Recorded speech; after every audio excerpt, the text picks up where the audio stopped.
we are privileged po to have a guest speaker this morning. Okay lang po ba tatayo tayo lahat? As we welcome po the Senior Pastor of Life Giver Commonwealth, Pastor Miku Fernandez.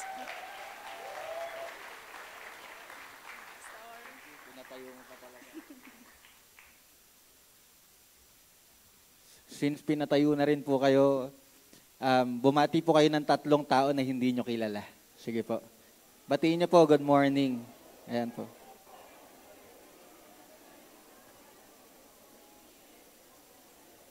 Ayan.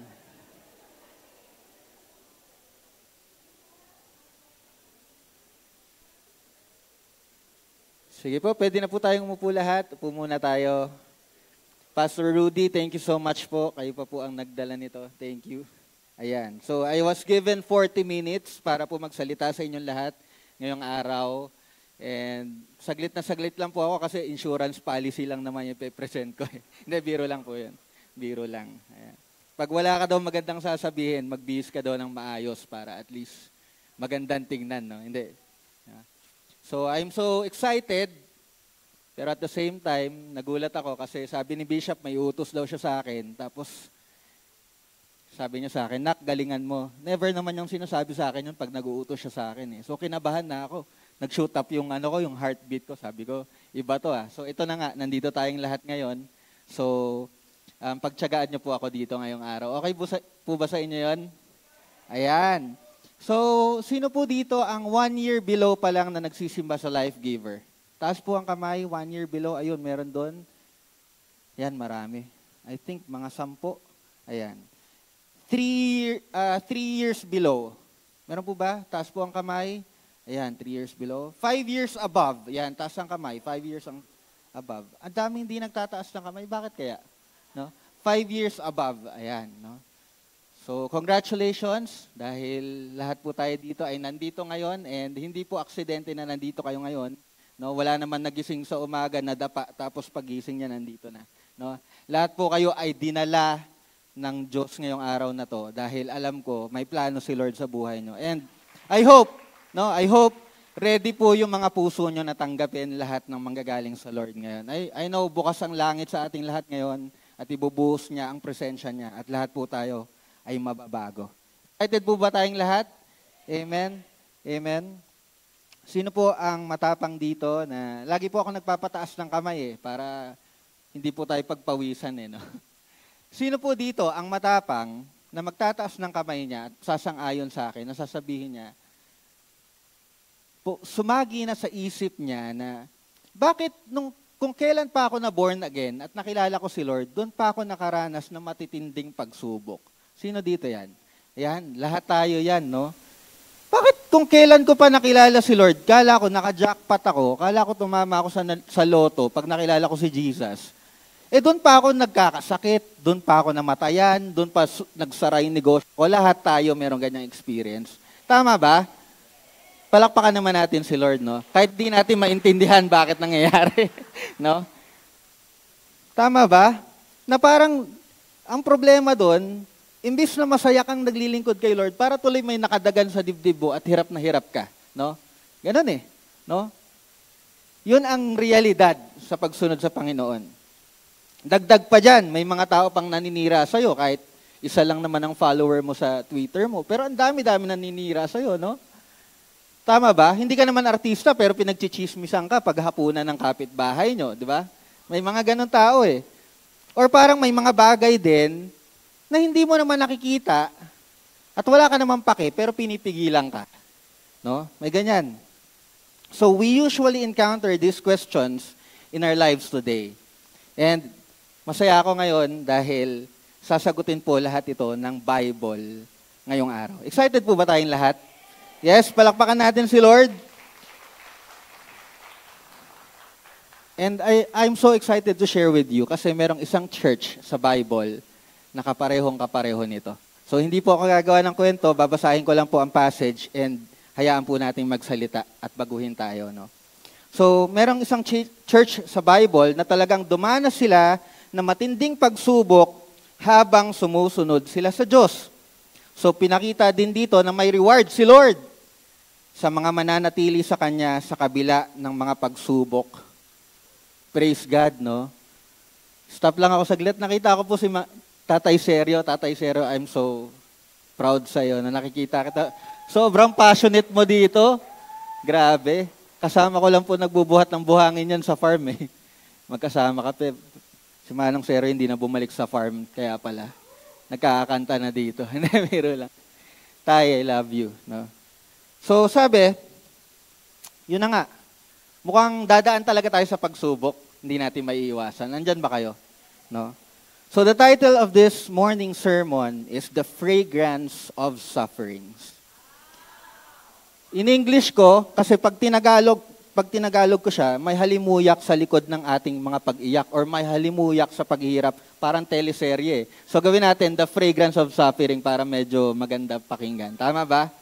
Para kahit medyo masakit itong mga sasabihin ko ngayong umaga, medyo mabango pa, mukhang mabango yung pag-uusapan natin ngayon. So ganon. No? Our passage will be coming from Revelations 2, 8 to 11, and I'll be reading it sa NIV. I hope your Bibles are ready. No? Ready na po tayo. Ako na lang po magbabasa, sundan nyo na lang ako. This is the message to Smyrna. Sabi sa verse 8, and to the angel of the church in Smyrna write, the first and the last, who was dead and has to come to life, says this, I know your tribulation and your poverty, but you are rich. And the slander by those who say they are Jews and are not, but are a synagogue of Satan. Do not fear what you are about to suffer. Behold, the devil is about to throw some of you into prison, so that you will be tested, and you will have tribulation for 10 days. Be faithful until death, and I will give you the crown of life. The one who has an ear, let him hear what the Spirit says to the churches. The one who overcomes will not be hurt by the second death. Palakpakan naman po natin ang salita ng Panginoon. Before tayo magtuloy-tuloy, yuyuko po tayong lahat, magpipray tayo. Panginoon, maraming salamat dahil ikaw ang Diyos na napili namin. Hindi kung sino. Maraming salamat dahil buo ka. Hinahayaan mo pa lagi na maranasan ka namin, kinokorek mo kami sa mga mali mo.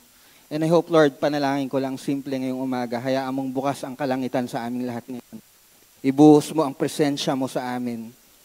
And you move in very mysterious and personal way na marinig namin personally ang salita mo.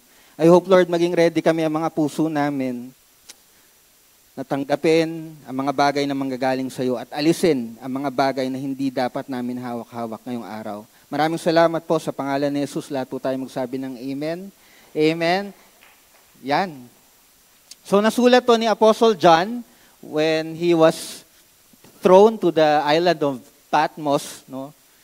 So naatasan siya ni Lord, sabi niya, isulat mo nga to sa Church of Smyrna dyan sa Kamyas at make sure na maaabot yung head pastor at siya makatanggap nito. Yun ang sinabi niya. Well, actually, hindi pala sa Kamyas, no? It was in Asia Minor in their time, in the Bible times. But if you will have pera, no? You can visit Turkey and makikita niyo yung mga remains ng churches of Smyrna. The modern day Turkey was the Asia Minor in Jesus' time, no? So yun na nga, nagsulat si John, in-address doon sa pastor, Pastor, ito, pinabibigay po ni Jesus at ito daw po ang kalagayan ng church nyo. I hope maintindihan nyo mabuti at mabago nyo ang dapat nyong baguhin at ipagpatuloy nyo ang dapat nyong ipagpatuloy. Ganun na nangyari. And before tayo mag-dive in sa mismong kwento, I want you to see the background of Smyrna para ma-excite kayo sa kwento, no? Smyrna was known for its beauty and architecture, no? Sino po dito ang engineers at architects? Taas po ang kamay, onti lang, I know, no? Ayan. Ayaw na magtaas ng kamay ng architect sa engineer kasi ang dami pang aayusin sa Solomon. Eh, no? Tama ba? Wag po kayong mag-alala, kilala po namin kayo. Ayan, no? They have big harbors. Malalaki daw po ang shipments, no? Meron din silang malalaking trading companies. Meron silang tinatawag na agoras, which is the marketplace in our time, no? And they have 20 seating capacity na arena, which is 5,000 seats bigger than MOA Arena. So mayaman tong lugar na to. Kilala din sila sa magagandang bulaklak, daig po nila ang dangwa. No? But Smyrna was known for something else. Mas kilala sila sa isang bagay na hindi pwedeng makita sa ibang lugar. Smyrna held the exclusive rights to the import and export of the valued fragrant spice called myrrh. Sa panahon nila, Smyrna lang ang may karapatan na tumanggap ng trading o bentahan ng myrrh. Sabihin nga natin, myrrh. Yan. So what is myrrh? Myrrh ay katas ng isang puno which is called commiphora. Some call it fragrant gum, no? Andyan po sa picture yung puno. Hindi lang mabango ang myrrh, ginagamit din nila ito sa mga burial procedures, no? So in fact, sila po ang nagsusupply ng myrrh sa Egypt para sa mummification. Alam naman natin na mummification, they need formalin. Kailangan nila ng preservations. Ang Smyrna po ang nagsusupply sa Egypt ng myrrh. No? And this was actually the very key ingredient sa embalming process ng Egypt by their time. No? So we are talking about a very valued product in their time. Sabihin nga ulit natin, myrrh. And I want you to know, no? The Greek word of myrrh was Smyrna. So doon kinuha yung pangalan nila, no? Smyrna. So parang sa atin, Cebu, the Queen City of South, tama? Marikina, the shoe capital of the Philippines. Makati, the business capital of the Philippines. And Manila is known as the Pearl of the Orient, tama ba? How about Life Giver? Ano ba tayo? The home of champions, tama ba? Parang wala nag-agree, ah. Dapat nag-agree tayo. We are the home of champions. Tama ba? Amen. Amen. Palakpakan naman natin si Lord, no? Ayan. So, Smyrna now is the home of the fragrant spice called myrrh. So, as we read the passage, we can see that Smyrna, the church in Smyrna, is suffering, no? They have this issue of suffering. Naghihirap daw po sila, no? Maybe wala silang aircon or wala silang parking. Hindi po. Mas malala po dito yung problema nila. No? And si Jesus ngayon, he write a letter addressing the issue of the church. Excited ba kayo na magbibigay ng antidote si Jesus sa issue ng church? Amen? No? So, and alam niyo po, ang subject po ng suffering ay isa sa mga pinaka-iniiwasan ng mga Bible teachers na pag-usapan. Tama ba? No, sa panahon natin, hindi po pinag-uusapan ng sufferings. Ang daming Christians ngayon, na pag tinamaan lang po ng onting problema, nawawala na. No? Tama ba? Kasi nga, mali yung naging setting of expectation sa kanila eh. Hindi sila naging aware na package po sa pagsunod sa Panginoon ang pagdaan sa sufferings. Amen? Tama ba? Kaya po tayo ngayon, sabi nga, tinuturuan natin ngayon sa church, a Life Giver, na huwag tayo nang i-scam na mga ini-invite natin. Nandyan ba kayo? No? Minsan kasi, may nag-i-invite, nasasabihin natin, uy, Mars, sama ka sa church namin. Join ka sa life group namin. Good vibes lang kami doon. No? Lagi kami pinapakilig ni Jesus, ang saya-saya, no? Ang lamig ng aircon. Basta lahat, masaya ang tao. Mali yung setting of expectations. Hindi sinasabi na, uy, Brad, pag sumunod ka kay Lord, marami kang iiwan. Tama ba? Dapat ganun tayo mag-invite. Sure ka na ba? Iiwan mo lahat ng kayamanan mo pag sumunod ka kay Jesus. Iyon ang Bible eh. So dapat ganun po natin pine-present. So ang problema ngayon, hindi pinag-uusapan sa loob ng simbahan ang sufferings. Kaya ang dami pong Christians ngayon, tamaan lang ng ambon sa labas, hindi na magsisimba. Kasi sufferings na sa kanila yan eh. Tama ba? Kasi nga, hindi naituro ng tama. So, nakakalungkot lang na ako po ang magtuturo nito ngayong araw. So, ang bigat para sa akin yun. Tama ba? Andyan ba kayo? So, again, package po sa pagsunod sa Diyos ang pagdaan sa sufferings. Kanina lang yung prophetic sa akin, dadaan daw ako sa bagyo eh. Tapos hindi pa hydrophobic yung yung windshield ko. So, ang hirap dumaan, no? Tama ba? So sabi sa verse 9, as we continue, sabi niya, I know your tribulation. Sabi ni Jesus, I know your tribulation. The word I know is from the Greek word oida. Sabi niya, to see, to perceive, understand, or comprehend, knowledge gained by personal experience or personal observation. Ay, sabi ni Lord, nakita ko mismo ng sarili kong mata kung ano yung pinagdadaanan ng church. Hindi siya malayo. Naramdaman niya, na-perceive niya, at alam na alam daw niya personally yung pinagdadaanan ng church. Amen? Nandyan ba kayo? So parang sinasabi sa atin ni Lord, Nak, alam ko yung pinagdadaanan mo. Wag mong sabihin na wala ako, hindi ko alam. Alam niya. Alam niya yung pinagdadaanan. Sabi niya, ginamit ni Jesus yung word na tribulation, in the Greek word is thlipsis. Yan, hindi ko na po papabigkas sa inyo kasi ako nga po nahihirapan eh. No? The meaning of this is pressure. Literally or figuratively. Afflicted, sabi, anguish, burden, persecution, tribulation, trouble, tight place. Alam niyo po, ang tribulation na ginamit ni Jesus dyan ay isang klase ng burden sa buhay na nakakadurog daw, nakakapanghina at overpowering na sobrang nakaka-torture. At yun daw po ang pinagdadaanan ng church. Alam niyo po, maganda talaga pag binabalikan natin yung Greek word eh, kasi natutumbok natin yung mismong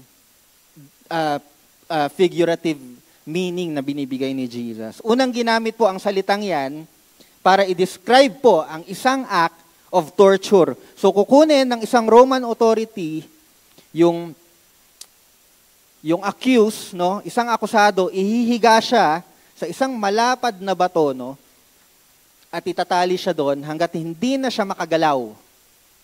Are you here with me? No? Then, magbababa sila ng isang malaking bato na nakatapat sa dibdib niya. Pag hindi siya umamin, idadagan ito sa dibdib niya, sa chest niya. Tatanungin uli siya, hindi ba talaga ikaw yung gumawa? Kasi may CCTV tayo. Amin ka ba o hindi? Hindi po talaga ako. Ibababa po uli yun. Ibababa siya ng ibababa hanggang madurog yung tao at bawian na siya ng buhay. Again, thlipsis, church, sabi ni Jesus sa Smyrna, ito yung pinagdadaanan nila. Marami nakadagan sa dibdib nila na halos bawian sila ng buhay. Yun yung nangyayari. Meron pong 3 bagay na nilatag si Jesus. Sige po, palakpakan natin si Lord, no? Amen. Praise God. Naglatag si Jesus ng 3 major sufferings na dinanas ng Smyrna. Excited po kayo? Are you ready? Jesus recognized 3 weights on the chest of this church. And I hope makarelate tayong lahat. Let's dive in these 3 unique sufferings that Smyrna had experienced. Number 1, they've experienced poverty. Sabihin nga natin, poverty. Kahirapan daw. Unang suffering na dinanas ng Smyrna ay sobrang paghihirap. Sabi niya, I know your tribulation and your poverty, but you are rich. Open and close parenthesis. Sabi niya, Smyrna's poverty experience is unique. Ibang klase daw po. And very personal. The word is tokos. Depicts abject poverty, total impoverishment, a horrifying level of poverty. Sabi nga dyan, a person so destitute that he is deprived of the barest essential for living. Kahit daw po damit, inumin, pagkain araw-araw, wala daw po ang church na ito. Pictures a homeless person who may have to scrounge to find enough food to eat. And they were really financially ruined. Sana po na naiintindihan niyo yung bigat ng sitwasyon ng kahirapan ng Church of Smyrna. So yung mga Christians daw po sa Church of Smyrna ay ultimo daw po maiinom, makakain ay wala. And I want you to know, meron silang malaking audience ng mga pagano dahil nasa loob sila ng Asia Minor, nasa loob po sila ng government ng Romans, no? At naniniwala po itong mga pagano po ay mga taong sumasamba sa lumilipad na dyaryo, no? Lumilipad na kung ano-ano, hayop, baka, kahit ano. Basta hindi sila naniniwala sa tunay na Diyos. Ang paniniwala nitong mga kapitbahay nila, na pag financially blessed ka, it's a sign na yung Diyos mo na sinasamba ay pleased sa'yo. No? Minsan yan na rin ang gauge natin ngayon eh. Pag mayaman, maayos manamit, maganda kotse, wow, gusto ko yung Diyos niya. Yun, ganun tayo ngayon, di ba? Yun yung paniniwala ng mga pagans. Sa kabilang banda, pag naghihikahos ka naman daw, naghihirap ka, wala kang makain, it's a sign na pinaparusahan ka ng Diyos for some reasons. Andyan ba kayo? So in Smyrna, salot ang tingin sa mga believers. Are you here? No? Dahil ang tingin sa kanila, pinaparusahan sila ng Diyos nila. Ano ba yung mga yan? Sobrang faithful sa Diyos nila eh. Halos wala nang makain, ayaw pa nilang iwan. Yun yung sitwasyon nila. Andyan ba kayo? Amen? At sa mga nakakakita sa kanila, sign yon na mali ang pananampalataya nila. Laging ganun ang gauge ngayon. Well, actually, in their time, ganun din. Na pag hindi ka binibless ng Diyos mo, mali yung Diyos mo, lipat ka sa iba. Ganun yun, no? But the very question here now is, bakit nga ba talaga naghihirap yung church? Naisip niyo ba yon? Bakit nga ba naghihirap talaga yung church in Smyrna? That's the question now. Even though napakayaman ng lugar, nabanggit ko nga. Tama ba? Kasi dumapot ka lang ng mirror eh. Mabenta mo ng magkano, may pera ka na. Bakit sila mahirap? And here's the answer. In their time, for you to be in the agora, in the marketplace, or in the business center of their time sa Smyrna, no, they have something that they call guild. Sabihin mo nga, guild. Or membership. Tama ba? Pag naririnig po natin yan sa panahon natin ngayon, guild or membership, ang unang pumapasok po sa atin dyan ay premium access. Tama ba? Privileges, freebies. Tama ba? Marami tayo ngayon yan. Landers, SNR. Tama ba? Hindi ka pwedeng pumasok pag wala kang membership. Ganon yun. Yun po yung sinasabi dito na agora. Ang problema po ng mga Christians in their time, kailangan nilang maging member ng trade guild or ng grupo na yon para lang makapwesto sila ng ayos, makapagtrabaho, makapag-business sa marketplace, sa agora, para kumita. Andyan ba kayo? So kailangan nila maging member ng isang grupo para lang makapasok sila, makakain, makainom, magkaroon ng damit. No? The problem is, one of the requirements for you to be a member is you need to join their pagan practices. Yun na. No? Kailangan nila mag-compromise para lang makapasok sa marketplace. May isang problema ang mga believers. Para maging member ka ng trade guild, kailangan mong mag-join sa mga pagan practices nila. Sumamba kay Emperor, kay Domitian, mag-alay sa Diyos-Diyosan bago ka pumasok kasi maglalagay sila ng insenso eh. Hindi membership card ang dala nila doon pag pumasok ka ng marketplace. May dala silang insenso, lalagay nila doon sa apoy, sa labas ng gate, uusok. That means sumasamba sila sa Emperor in their time. At marami pang immoral activities. Name it. Yun ang ginagawa ng group na to. So it's a world system that they have to participate so they would have a better life. Naintindihan nyo? So kailangan nila mag-compromise para lang makapasok sa marketplace, makapagtrabaho, for them to have a better life. Ang laki ng problema ng church sa Smyrna. Sobrang faithful kay Lord eh. Hindi nila ipagpapalit si Lord kay Domitian. Bakit mahirap ang Church of Smyrna? Kasi pinili nila. Again, pinili nilang maging mahirap. No? Ayaw nilang mag-compromise. So magugulat ka ngayon sa letter ni Jesus, ito maganda. Sumunod na sinabi ni Jesus, I know your poverty, but you are rich. Sabi niya sa Church of Smyrna, you are rich. Amen? I know your tribulation and poverty, but you are rich. Maraming tao kasi, na iniisip nila, pag marami silang pera, yun ang tunay na mayaman. Amen? Magagandang mga gamit, huge bank accounts, booming businesses, amen? Hindi ibig sabihin na nakukuha mo lahat ng gusto mo ay mayaman ka na. No? Kahit naghihirap ka, or kahit naghihirap ka na dahil ayaw mong sumabay sa takbo ng mundo at gusto mong sumunod kay Jesus, yun daw ang tunay na mayaman. Hindi po ako nagsabi, si Jesus. Nilagyan niya ng open and close parenthesis yung sulat niya, yung letter niya, nilagyan niya ng ganon. Bakit niya nilagyan ng ganon? Diyan, wag mo kakalimutan sulat to, kailangan to mabasa ng pastor nila. Sabi niya, but you are rich. Guys, tuloy nyo, sabi. Naghihirap kayo ngayon, pero mayaman talaga kayo. Yun yung sabi niya. So once in a while, ilalagay ka ng Diyos sa isang posisyon na kailangan mong mamili. Mamimili ka talaga. Actually, lagi. Piliin mong wag mag-compromise. You have to live different. Think different and do different. Dahil tayo po ay sumusunod sa Diyos, dapat iba po tayo mag-isip. Amen? Andyan po ba tayo? May kausap po akong doktor, siguro po mga one night. Siguro mga nakaraang gabi or nakaraang araw. Sabi niya, Kuya, hirap na hirap ako sa tax ko. Kasi ang laki daw ng tax niya. Sakto, ito yung pinag-aaralan ko. Sabi ko, ang tanong ko sa kanya, kamusta yung kinikita mo? Sobra-sobra ba? Sa totoo lang, kuya, sakto lang kasi nagpapaaral ako ng 2 kapatid ko. Ganyan. So, sakto pala sumusunod ka naman sa gobyerno. Nagtatax ka ng tama. Sakto naman. Nabibili mo naman gusto mo. I think you're good.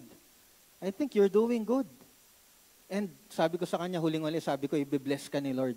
Kasi sumusunod ka ng tama sa gobyerno. Kasi pwede naman i-tax evade niya yun . Tama ba? Hindi naman niya kailangan i-rewrite lahat yun sa resibo . Andyan ba kayo? No? So, ang iniisip ko ngayon, mang-aapak ba ako ng ibang tao para mas kumita? Maninira ba ako ng ibang tao para sumikat? Magtatapat ba ako sa pagbibigay ko kay Lord or gagamitin ko na lang sa pansarili ko? No? Dumaan sa matinding kahirapan ng Smyrna dahil pinili nila na wag maging katulad ng mga pagano. I know everyone here, you have your own ventures in life. Meron kayong mga businesses, may ginagawa kayo, may trabaho kayo. You have to think different kasi Christian ka. No? Sabi nga, actually, mas maganda nga, aralin mo yung tax para alam mo kung paano siya i-handle. Hindi, wag mo siyang i-evade. Andyan ba kayo? Amen? No? So, Smyrna now stayed the call of God to do what is right. Ang galing. Regardless of the price that they had to pay, imagine, up to the very least na kailangan nila. Tubig, pagkain, nagtiyaga sila. Bakit? Sumusunod sila sa Diyos and they did not compromise. Kahit na magkanda, hirap-hirap sila, no? I want you to hear this, church, this morning. Pag hindi ka nagko-compromise, dun ka lang magsisimulang yumaman talaga. Amen? Palakpakan natin si Lord. May kausap rin po ako kanina, no? And I want to ask this question. Sino dito yung iniwan yung high-paying job niya? Kasi nilalandi siya ng boss niya. No? Sino dito yung iniwan yung high-paying job niya kasi malalayo siya sa life group? No? Malalayo siya sa pastor niya, sa mentor niya. Andyan ba kayo? No need na pala nating itaas ang mga kamay natin. Baka mapagchismisan pa yung nilalandi ng boss. No? Andyan ba tayo? No? Well, actually, nabanggit ko na lang rin yung chismisan. Tuloy na natin. Unang point na pinagdaanan ng Smyrna was suffering. Pangalawa, ito matindi. They've experienced slander. Chismisan. Diyan ba kayo? Bulong mo nga sa katabi mo, chismisan daw. Ayan. Ayan. Pangalawang bigat sa dibdib ng mga Christian sa Smyrna ay chismis o paninirang puri. Wow! Ang hirap-hirap na nga nila, pinagchichismisan pa, no? Wala na nga makain, pinagchichismisan pa. Ultimo siguro, dilis na lang yung kinakain. O alam mo, yung mga kapitbahay natin dyan sa kabilang church, imagine, dilis, nabubuhay sila. Di ba? Sila po ay pinagchichismisan ng ibang tao. You say slander, slander. Lahat nga po tayo, slander. Ayan. Verse 9b sabi, the slander by those who say they are Jews and are not, but are a synagogue of Satan. The slander in Greek word is speriadzo, meaning to insult, to slander, use despitefully, falsely accuse. Itong mga Jews daw, which is mga Israelites, mga anak ng Diyos, no? God's people, nilalayuan nila itong mga Christians sa Smyrna instead na tulungan sila. Di ba? Dapat tulungan nila eh. Kasi ito ang mga holy, ito ang holy nation. They are chosen by God. So dapat tinutulungan nila ang church, pero hindi po. Nilalayuan sila, chinichismis daw sila. Bakit? Pwede kasing masira din ang buhay ng mga Israelites. Tama? Kasi madadamay sila. Uy, sumasama ka dun sa taga-church dun sa kabila. Hindi mo ba alam na sinusumpa sila ng Diyos nila? Pwedeng ganon, no? Pwedeng madamay pa sila sa bad treatment ng mga believers. Amen? Nandyan ba kayo? So, hindi lang sila nilalayuan ng mga religious people, chinichismis pa daw sila. Una, kahirapan. Pangalawa, paninirang puri. So, ano naman ang chismis? Ready na ba kayo sa chismis ko? Ano naman daw ang chismis na kinakalat nitong mga Jews about these believers? Una, sinasabi ng mga Jews sa mga gatherings nila ay nag-orgy, group sex, sexually immoral daw tong mga nasa loob ng Church of Smyrna. Andyan ba kayo? Well, bakit nga ba nabuo itong idea or chismis na ito? Of course, ang composition po ng Church of Smyrna na mga followers ni Christ were redeemed people na dating prostitute, tama ba? Na dating lango sa alak, dating, alam mo na, no? May mga kanya-kanyang pangit na past and habits. Kaya nabuo tong chismis na to. Naalala ko yung preaching ni Pastora Lovely, di ba? Tinatawag na, oy si Prosty, pwedeng ganon, di ba? So yun, pinapangalanan sila. They were named after their sin. Andyan ba kayo? So pangalawang pinagkakalat nila. Pinagkakalat daw ng mga Jews na yung communion nila, kinakain daw nila, or ng mga Christians, ang katawan ni Jesus at ininom ang dugo ni Jesus, cannibalistic. Hindi ko alam. Siguro ang chismis nila, siguro kaya nawala yung katawan ni Jesus, hinimay-himay nila, and then inunti-unti nilang kainin pag may gathering sila. Ewan ko, ganun tayo mag-chismis di ba? Times 10. Andyan ba kayo? Pero ganun daw. Chinichismis ang mga Christians na pag nagko-communion daw tayo daw ay mga cannibal. Diyan ba kayo? Siyempre, katawan ni Kristo, kainin po natin. Dugo ni Kristo, inumin po natin. Ganon tayo no? Andyan ba kayo? No? So, ang tanong ngayon ng mga Jews, ano kaya itong mga socially marginalized people na ano kayang ginagawa nila sa mga meetings nila, no? Ano kayang ginagawa nila sa mga secret meetings nila? Siguro may sumilip. Uy, grabe itong mga to Alam mo, mga tao ngayon, sisilip lang sa hindi na nga magsisimba ng maayos sa online. Saan ba yung online natin? Hindi na nga magsisimba ng maayos sa online. O, kukuha pa ng maling part nung preaching, ikakat, ipopost pa. 'Di ba? Hindi na nga nagsimba ng maayos, hindi tinapos yung word, kukuha pa ng ikakat. Tapos yung pa yung pag-uusapan nila.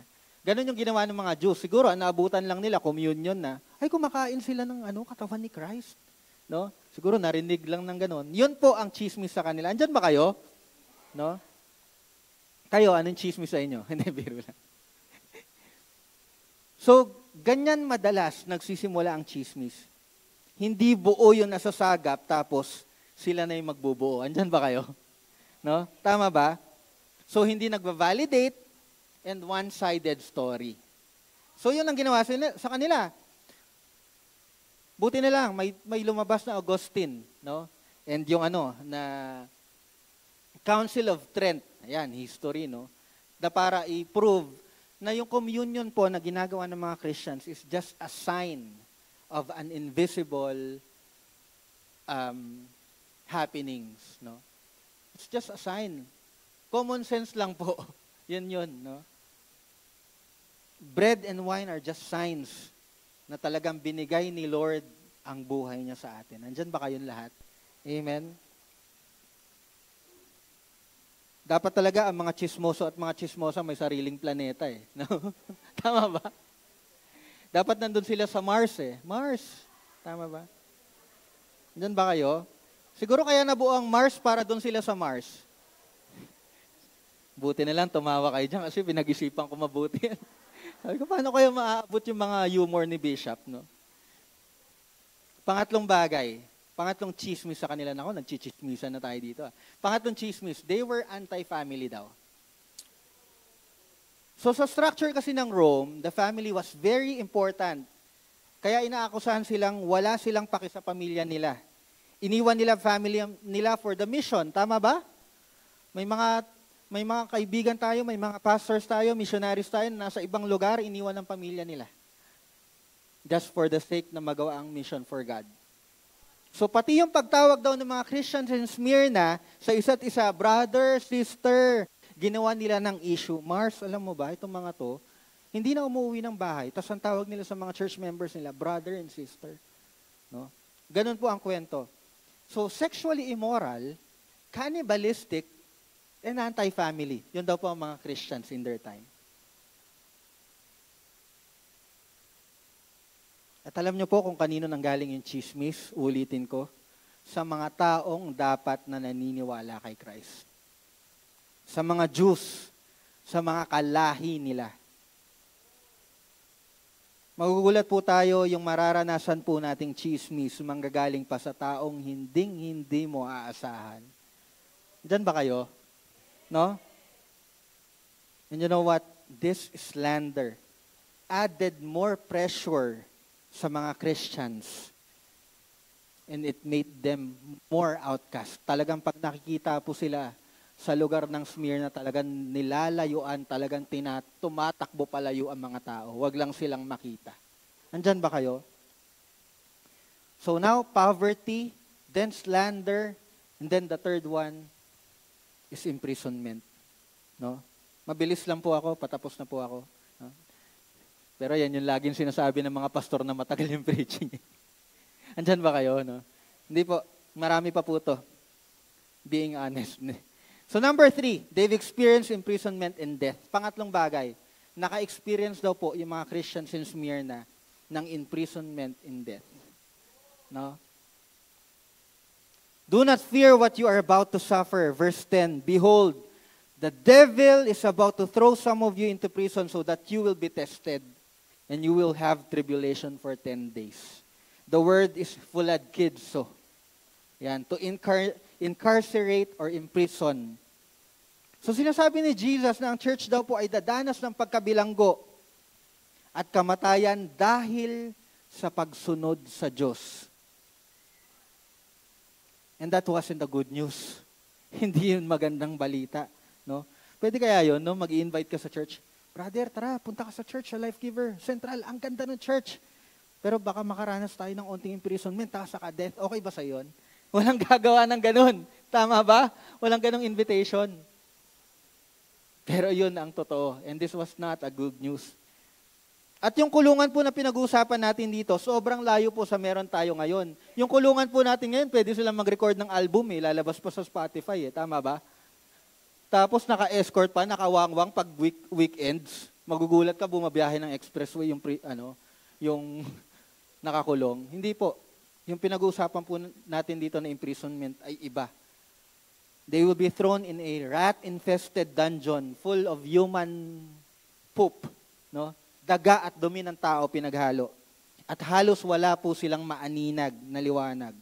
At isama mo pa din, halos wala po silang pagkain. And of course, bigyan ka ba ng pagkain doon, makakain mo ba yun? No? May mga pupo ng tao, may daga. Are you here? No?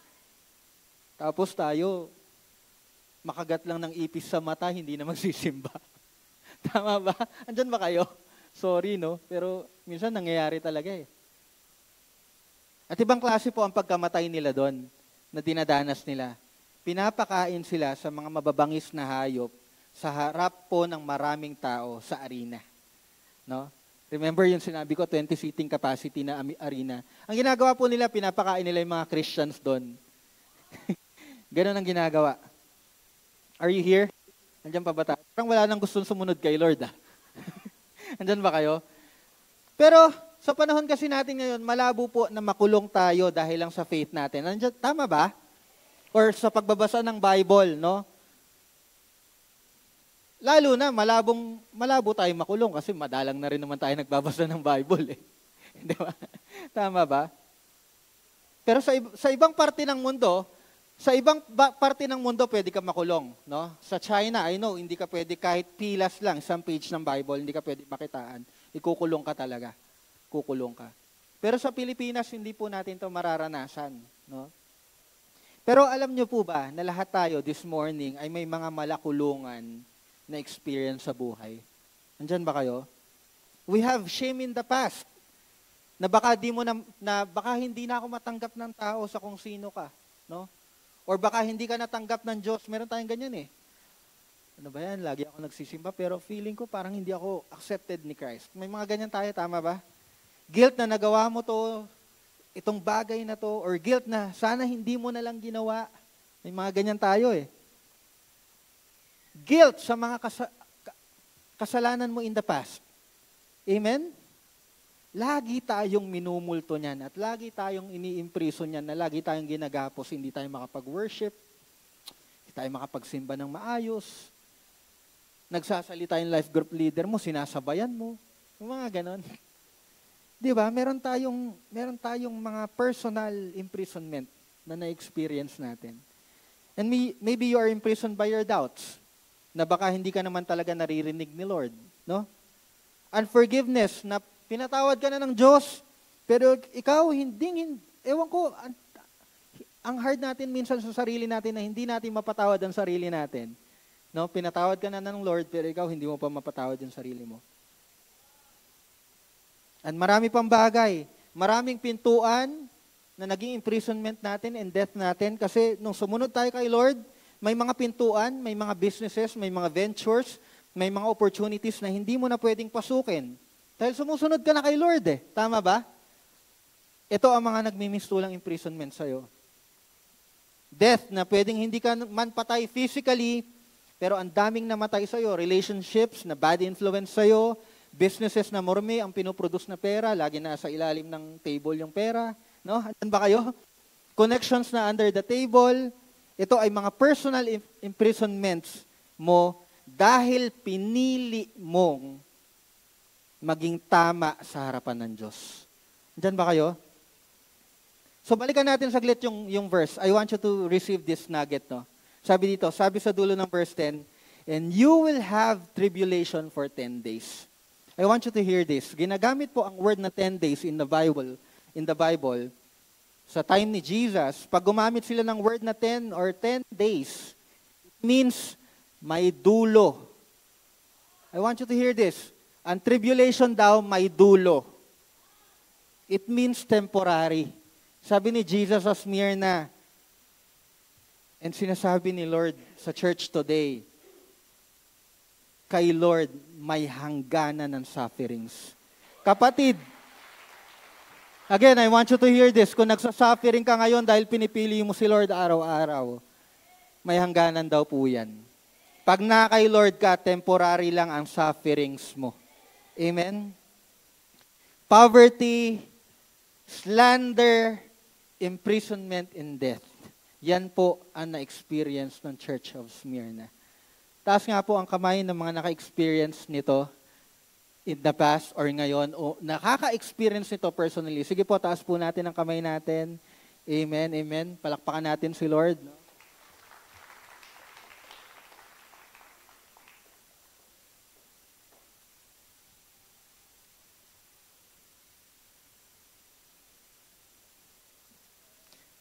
Ngayon, anong ginawa ng Smyrna or ng church habang may nakadagan sa dibdib nila? What should we do while we are experiencing sufferings? Kasi alam nga naman, i-expose ko sa inyo yung sufferings na pagdadaanan nating lahat bilang Christians, tapos hindi natin ipagpapatuloy yung letter, no? What should we do while we are suffering or experience suffering when you serve God? Number 1, be faithful. Sabihin mo nga sa sarili mo, be faithful. Sabi dyan, be faithful until death, and I will give you the crown of life. Sabi ni Christ, be faithful until death, Smyrna Church, and I will give you the crown of life. Anong reward ng mga mananatiling faithful at hindi magko-compromise? Sabi ni Lord Jesus Himself will give them the crown of life. And alam niyo kung bakit itong sinabi ni Christ? Very personal to sa Smyrna, no? To the believers in Smyrna, He says, to those of you who overcome, or to those of you who endure, I will give you a crown of life. Bakit crown of life? Very significant po ang statement na ito para sa Church of Smyrna. Bakit? Because the crown was the very symbol of the city of Smyrna. Yung mismong city po ay crown-like city. Pag taga-Smyrna ka, I want you to hear this, dapat may crown ka. Yun. And gusto ko pong marinig nyo to ulit. Ang mga Christians po sa Smyrna, they never experience having a crown. Never po silang nabigyan ng crown or ng kahit anong garland sa ulo nila. So they were never accepted as Smyrnans. No? Kung yun man ang tawag sa kanila. They were never accepted. They were never involved in any festivities. They never won any games. Never silang nanalo. Never silang naging victorious. Andyan ba kayo? No? The fact na never silang nakapagsuot ng crowns is a very visible symbol ng kanilang pagiging outcast sa lipunan. Because they do not want to compromise. They want to stay faithful to God. Tayo, alam niyo po, we are living in a system na gusto natin, yung ginagawa natin, ma-rewardan kaagad. Tama ba? Ngayon, gumagalaw tayo sa isang mundo na pag nagtrabaho ka ng mabuti, ipopromote ka kaagad. Ganon tayo. Ganon po tumatakbo ang sistema ng mundo. Pero may mga compromises doon. Pero ang Smyrna po, they stayed faithful to God. We are living in a system na ang daming ino-offer na rewards ng compromises. Diyan ba kayo? Tama ba? Gusto mo ng instant reward? Compromise mo yung faith mo. Compromise mo yung obedience mo kay Lord, no? Alam ng believers sa Smyrna na ang Smyrna crown na matatanggap nila sa emperor is not a symbol of victory, but a symbol of compromise. But ang good news, ito maganda. Hang in there, sabi ni Jesus. And at the end, I will give you a crown of life. Sabi niya sa Church of Smyrna, di ba? Amen? Sabi ni Jesus sa kanila, be faithful, church, be faithful.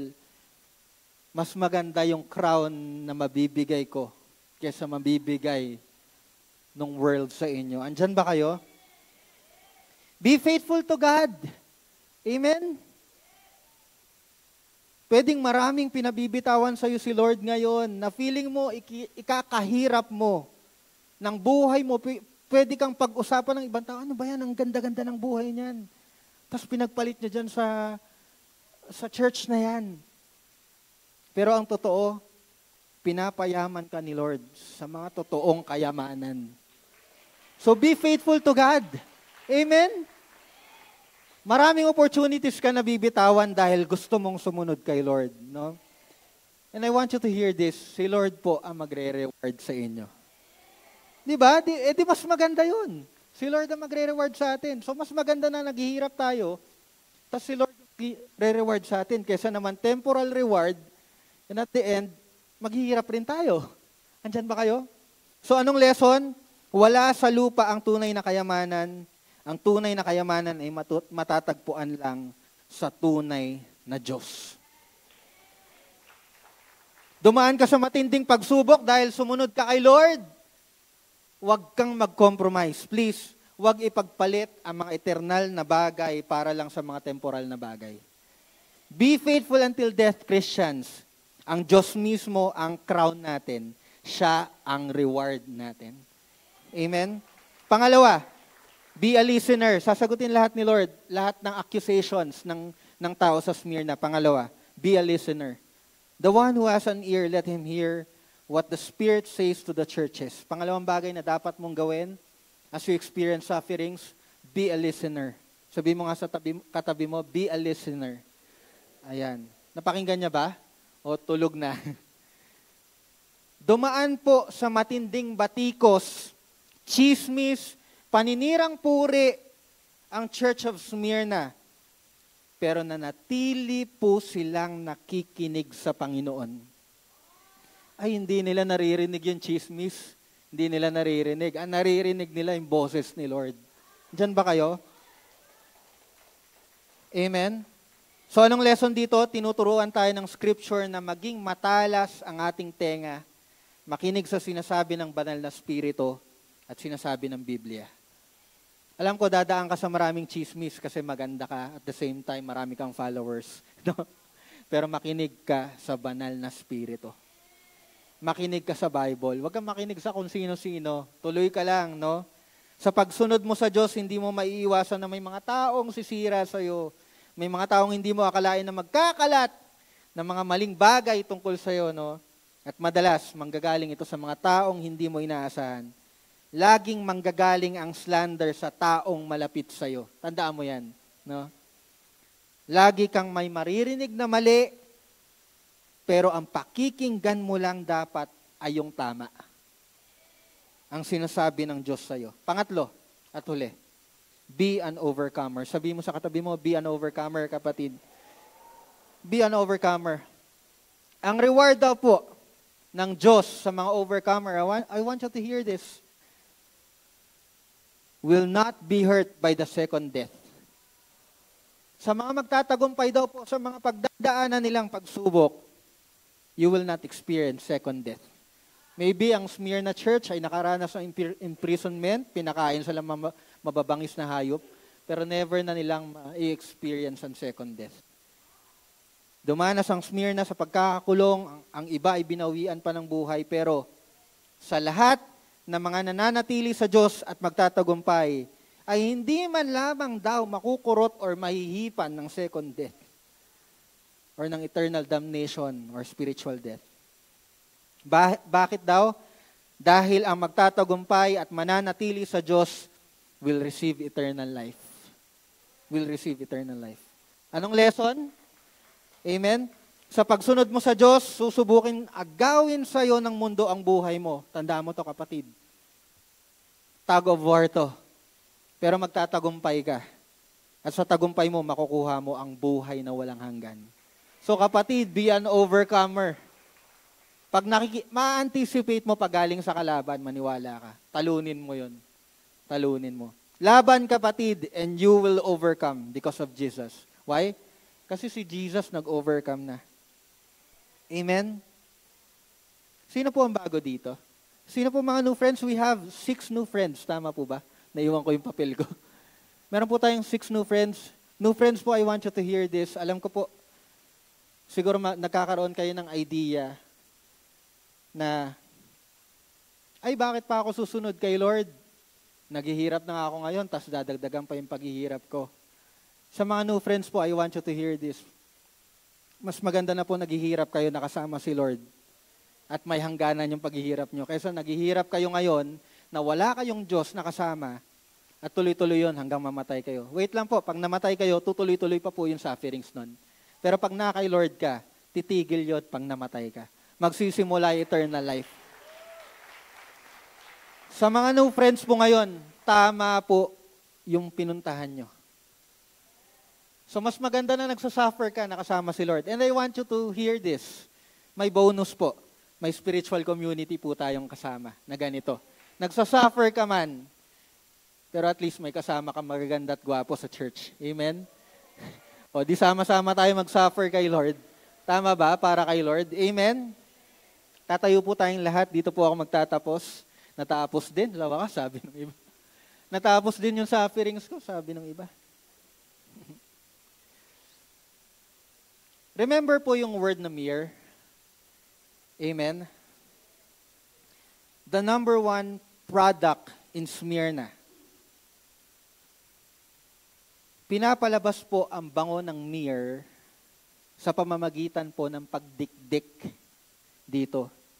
Kukunin po nila yung katas sa puno, kakayurin nila yon yung puno, lalabas po yung fragrant gum, papatuyuin po nila yon, i-dry nila hanggang matuyo, hanggang maubos yung freshness, yung katas. Bago nila durugin para lumabas yung fragrance, yung bango. Lumabas ang bango ng pananampalataya ng mga taga-Smyrna nung dumaan sila sa pagsubok. Kapatid, maiintindihan mo lang ang tunay na pananampalataya pag pinapadaan siya sa sufferings. Lumabas or lumalabas ang tunay na pananampalataya hindi sa kasarapan. Tandaan niyo po yan, hindi sa kasarapan. Kasi makakalimutan niyo si Lord pag masagana ang buhay. Pag comfortable ang buhay, hindi po natin kailangan si Lord. Tandaan niyo po yan. May mga celebrities po tayo na hawakan, pero hindi po lahat. May mga celebrities po tayo na hawakan na andyan lang sila pag may problema. Tandaan niyo yan. Kasi kaya nilang kunin ang isang bagay sa isang idlap, maniwala kayo.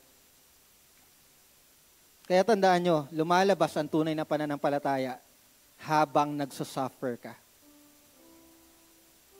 And I want you to know, Jesus decided to go through sufferings para palabasin ang fragrance ng restoration ng relasyon natin sa Diyos. Para tubusin tayo sa ating mga kasalanan. Dumadaan ka sa sufferings ngayon kasi may pinapalabas si Lord sa iyo. So wag mo siyang takbuhan. Wag mong takbuhan. Gusto niyang lumabas ang mabangong samyo ng iyong pananampalataya, ng faith mo. Kaya kapatid, decide to be faithful today. Be a listener. Makinig ka lagi sa Diyos and be an overcomer. Tama na ang compromises. Again, tama na ang compromises. At kung ikaw mismo ang pinanggagalingan ng chismis at paninira sa church, parang awa mo na. Hindi yan ang pinapagawa ng Lord sa iyo. At kung nasan ka man ngayon, kung hanggang ngayon, nandyan ka sa comfort zone mo na patuloy na pumapatay at nagiging imprisonment mo, na patuloy na nagpapalayo sa iyo sa Lord, at pumapatay ng faith mo kay Lord, umalis ka na dyan. Today, this is the message of God to you.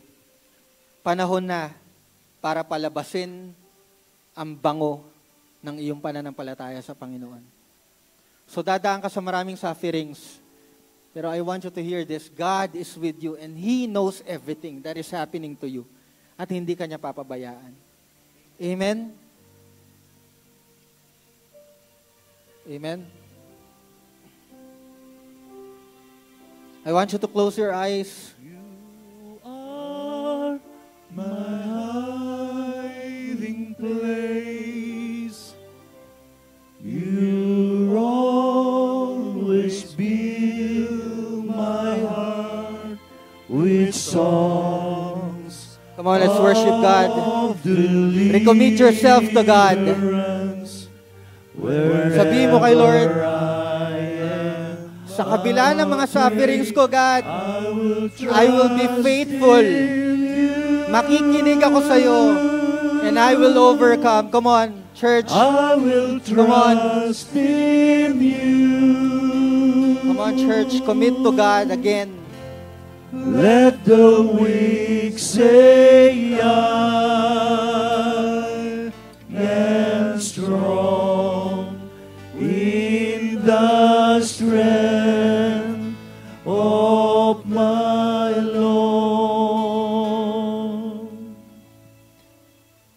tinatawag po ako ng mga taong gustong mag-recommit kay Lord. Alam ko marami dito, tagal na sa church, 3 years, 5 years. Pero walang ibang taong nakakaalam na nagko-compromise siya. This is the safest place for you to go back to God. And I will be asking you all, no, lahat ng taong gustong mag-recommit kay Lord, to come to the altar. Alam ko, hindi na po uso to sa ibang church. Pero this is still a powerful culture in Life Giver. And I want you to know, the altar is the most safest place for you to go back to God. And I want, if ikaw to, na tao, na kanina pa kinakausap ni Lord, kung gusto mo mag-recommit kay Lord, come to the altar today. At mararanasan mo ang banal na Espiritu at Panginoong Yesus. And I will be praying for you. I will be counting 1, 2, 3. Lahat po tayo. Lahat po nang gusto mag-recommit kay Lord. Sige po. Mag-recommit tayo kay Lord. Come on, church. Come on, church. Recommit tayo kay Lord. 1. Alam ko, na alam mo, si Lord lang nakakaalam ng problema mo. At walang ibang makakatulong sa'yo kung hindi si Lord. I want you to come in front. 2. Church, this is the time for you to go back to God. I want you to recommit to God. Come on. Come on, church. 3. Come on, keep it coming. Let the weak May nagbabago sa altar, maniwala kayo. Manampalataya kayo sa altar. Come on. Go back to God. Go back to God. Come on. Come on. If you can kneel down. Kneel down. Commit to God again. Marami tayong nagawang compromises. Marami tayong bagay na mas pinili sa Diyos. Come on. As you walk in front, binibitawan mo lahat ng to. At yung mga taong hindi na makalapit, I want you to raise your hands to God. Come on, raise your hands to God. Manatili tayo nakapikit. Raise your hands to God. Come on, let's recommit. Panginoon, patawarin mo kami. Kasi mga kamay namin na to, minsan madumi, minsan malinis. Panginoon, maraming panahon na mayabang kami. Actually, Lord, madalas mayabang kami. Hindi namin iniintindi yung mararamdaman mo. Hindi namin iniintindi, Panginoon, yung magagawa naming infliction sa inyo. Pag nag-compromise kami, Panginoon, patawarin mo kami. And Lord, bilang isang church, bilang isang spiritual family, Lord, we are going back to you. And Lord, marami kaming sufferings, personal sufferings na hindi namin maikwento sa iba. But today, Lord, you have given us chance na ma-expose ito at maikwento ito sa inyo. Lord, tulungan mo kami na makapush through. Tulungan mo kami, God. Samahan mo kami, Lord. As we go through sufferings, Lord, maging kagaya mo kami. Lalong maayos yung attitude namin, God. At Lord, lalo kaming mapalapit sa iyo, Lord. And I hope, Lord, yung mga sufferings na mararanasan namin ay maging patuloy na magpalapit sa inyo. Hindi kami malayo sa inyo. Maraming salamat. Lord, sa lahat ng lumapit, God, I know you are the only person that has the power, God, to restore them. Lord, meron silang mga problema na hindi na nila kayang i-resolve. Hindi na nila kayang solusyonan. And you are the only options that we have. The only option that we have, Lord. And today, God, binibigay namin sa iyo lahat ng paghihirap na meron kami. And Lord, kung ito man ay iyong kalooban, Panginoon, tinatanggap namin to ng buong puso at buong lakas, Lord. And ang panalangin namin, Panginoon, samahan mo kami na mapagtagumpayan namin ito. Maraming salamat po sa salita mo na napakatalas, napakalinaw, and we thank you. Bless everyone, Lord, na nakapakinig, even sa online, Lord. And Lord, let your Spirit seal your word and lahat kami matransform ngayong araw na ito. Maraming salamat po. Ito po ang aming dalangin Sa pangalan ni Jesus, lahat po tayo magsabi ng amen. Palakpakan po natin ang Panginoon. Amen, amen. Amen. Amen. Sige po, upo po tayong lahat. Yes po. Yes, we'll be calling po ang ating mga new friends. Ayan, palakpakan naman po natin ang mga new friends natin. Amen.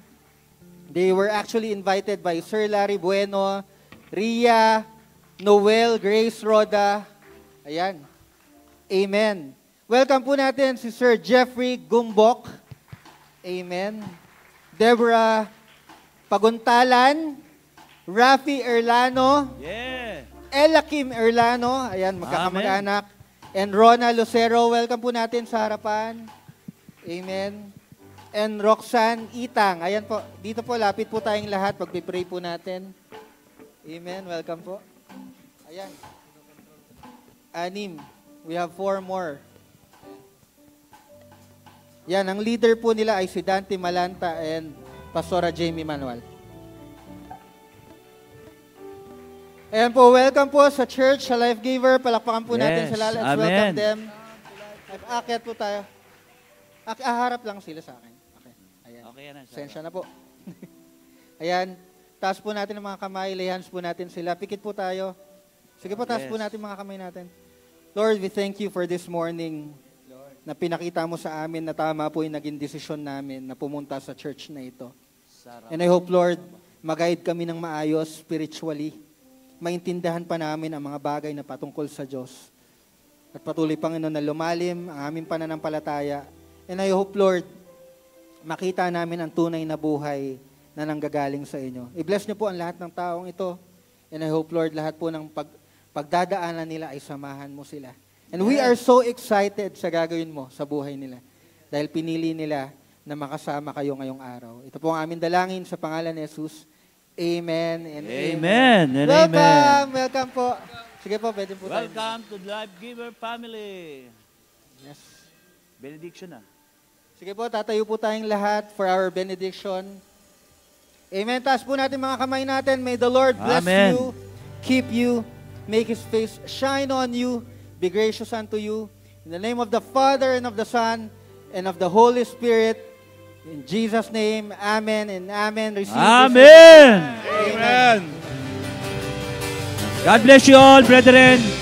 See you next Sunday.